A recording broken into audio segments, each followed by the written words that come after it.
Salut peuple de Dieu, je bénis toutes les personnes qui auront la facilité peut-être de nous suivre.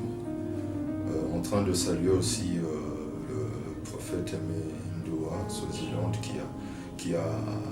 nous a donné cette opportunité d'être parmi les sélectionnés hommes de Dieu qui doivent peut-être parler sur certains sujets.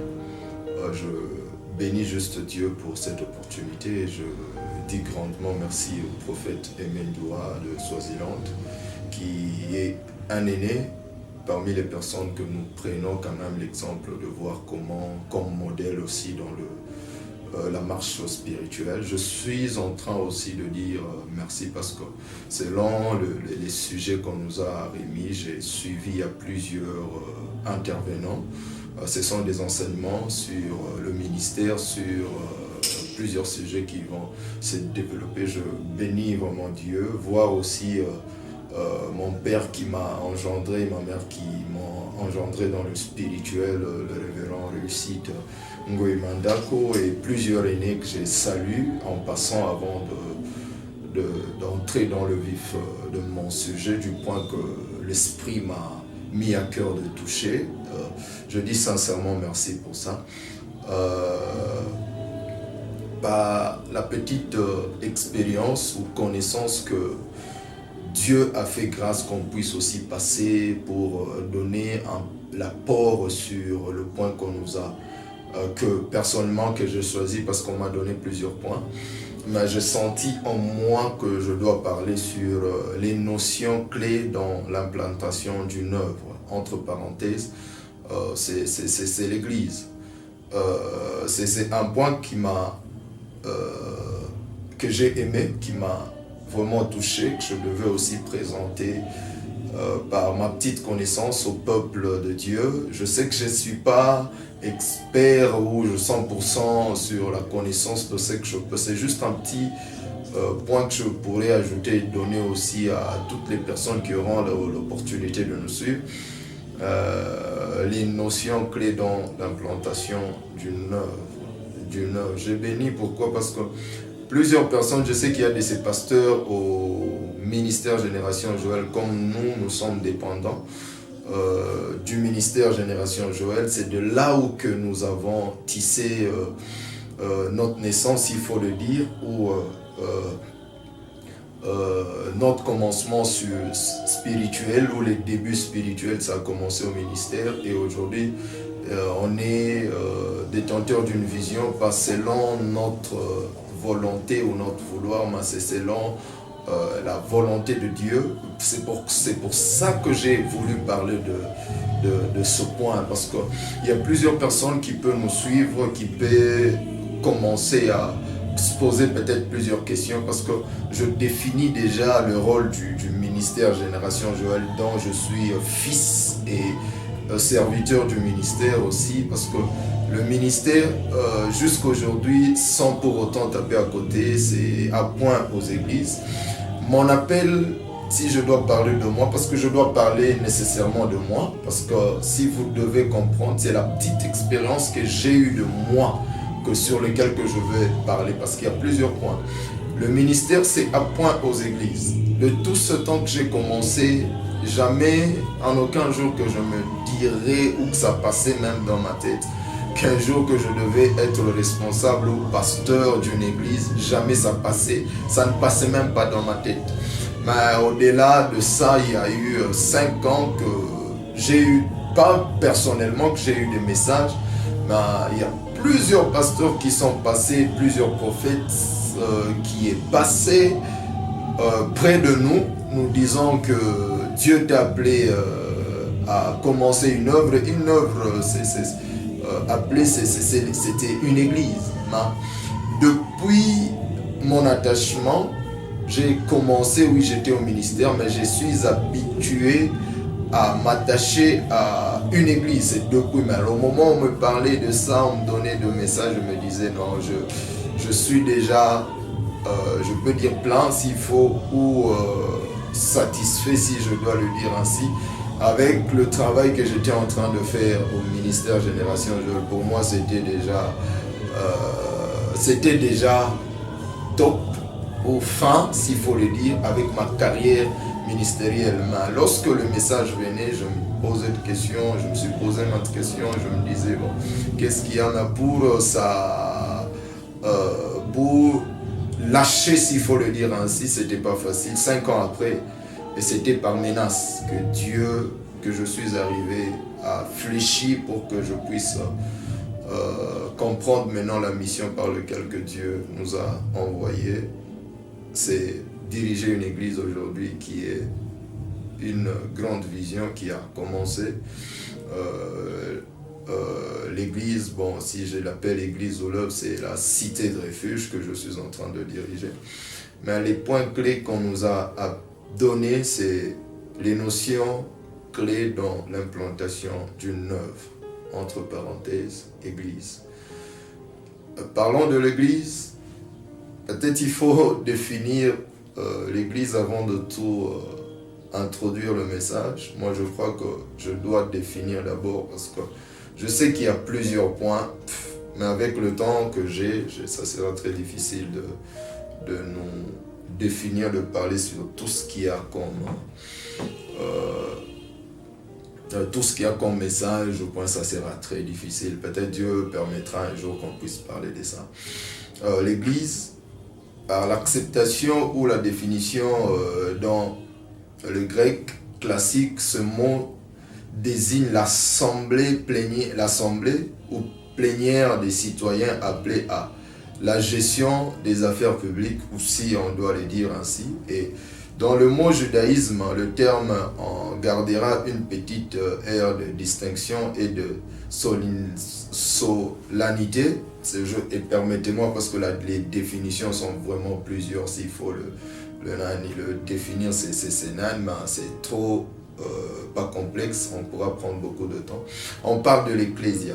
L'ecclésia, c'est un mot judaïsme, s'il faut le dire. C'est un mot judaïsme qu'on a tiré de là. Mais s'il faut comprendre l'ecclésia, le judaïsme, le grec était en train de parler de l'assemblée plénière qui faisait là où on réunissait plusieurs personnes. C'est presque une définition que vous allez peut-être comprendre comment est-ce qu'on va définir. Mais moi, je définirai encore l'Église selon Matthieu 16, 18, là où le mot, la première fois, s'il faut le dire, dans le Nouveau Testament, que le mot ou le terme Église est apparu, c'est dans Matthieu 16, 18 qui dit ceci. Et moi, c'est de Pierre qu'on est en train de parler, la communion entre Pierre et Jésus et tout ce qu'il y avait comme question sur les disciples. Il parle de dit, Matthieu 16, 18, ça dit, et moi, je te dis que tu es Pierre et que sur cette pierre, je bâtirai mon église et que les portes des séjours de mort ne préviendront point contre elle. Si vous allez comprendre ce terme aussi de l'église. Hein, pourquoi est-ce que Dieu a tiré, ou Jésus a tiré ce terme? Parce qu'il y avait plusieurs questions sur l'église, bon, sur la personne de Jésus-Christ. Alors, Christ, qui est Jésus, il a posé la question sur les disciples qui l'accompagnaient. Il pose, qui suis-je?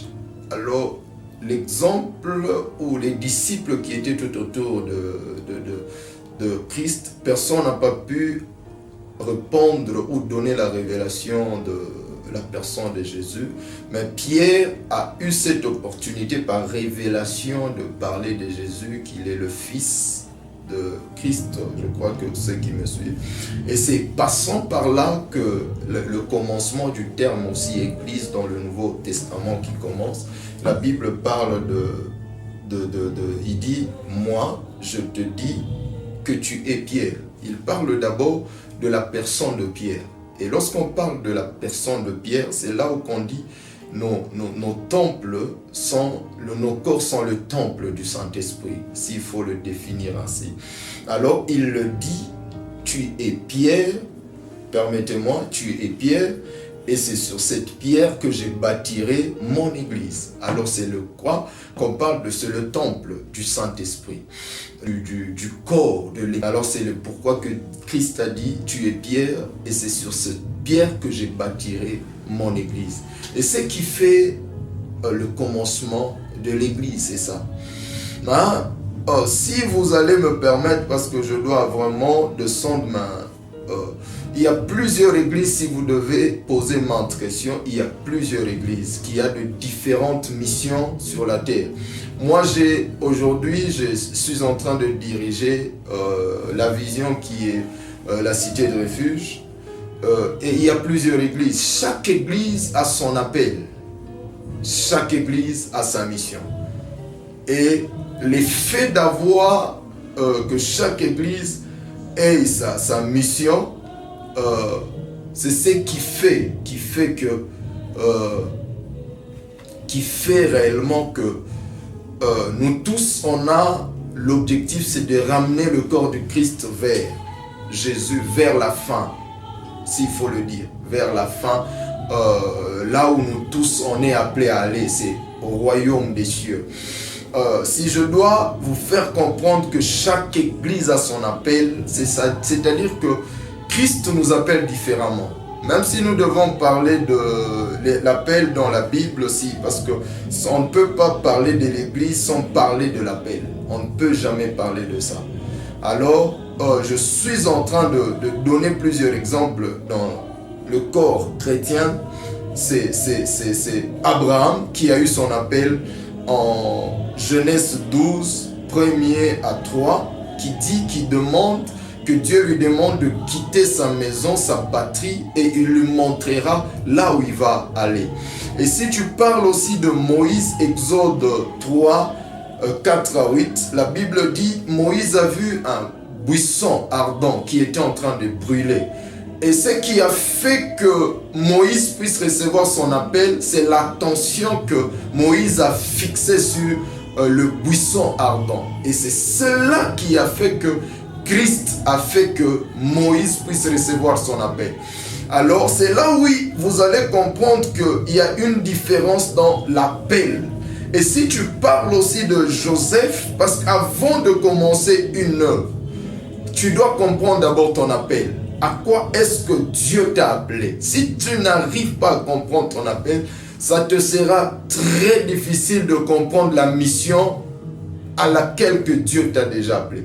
Ça te sera très difficile. Alors, tu dois d'abord comprendre comment Moïse l'a compris, comme Abraham, il dit quitte. Mais ce qu'il a fait, parce que Moïse devait libérer le peuple d'Israël dans la servitude en Égypte. Abraham, Dieu lui demande de quitter. Il sera la référence de l'appel d'Abraham sur l'église, c'est-à-dire qu'il sera un père par référence où nous devons voir la foi. C'est sur Abraham, s'il faut le dire ainsi. Parce qu'il a quitté par la confiance et Dieu a parlé de la foi sur Abraham. Et s'il faut libérer Joseph sur la révélation qui vient de Joseph, son appel a été basé sur le rêve.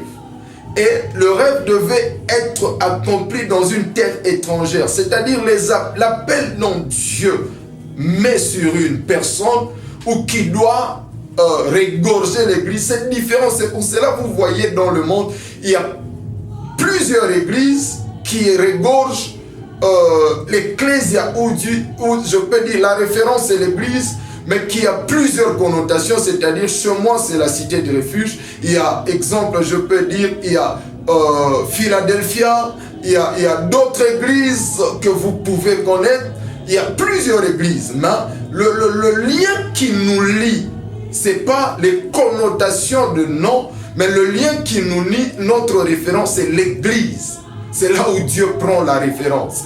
Alors c'est pour cela nous parlons de l'église en termes, c'est l'assemblée, où là où Dieu, plusieurs personnes se réunissent. Et ils se réunissent pour recevoir une visitation ou pour recevoir une orientation de la part de Dieu et qui nous prépare à la venue de Christ. Alors si nous devons parler de plusieurs notions clés à l'implantation d'une église, parlons aussi de Paul, qui avait, la Bible dit, dans sa venue, permettez-moi de parler de ça, Actes 9, 3 à 16. La Bible dit, au moment où Paul était en train de combattre les chrétiens, dans la parution où il a croisé Christ, la parole de Dieu parle que Paul était en train de faire du mal à l'église. Alors, Paul se posait des questions. Église, c'est les chrétiens qu'il était en train de combattre et de tuer. Et alors, vous allez comprendre que l'église tout entière, c'est le corps, comme la Bible l'appelle, le temple du Saint-Esprit. Et vous êtes le temple de Jésus. C'est pour cela, dans ma petite référence que je peux dire, nous devons garder pur notre corps, parce que c'est elle qui représente. Les bâtiments que nous faisons, c'est là où on parle, les publics se réunissent. Ça nous fait cette opportunité de nous réunir plusieurs personnes dans un bâtiment ou temple qui regorge plusieurs. C'est ce qu'on appelle où le public est en train de se réunir. Mais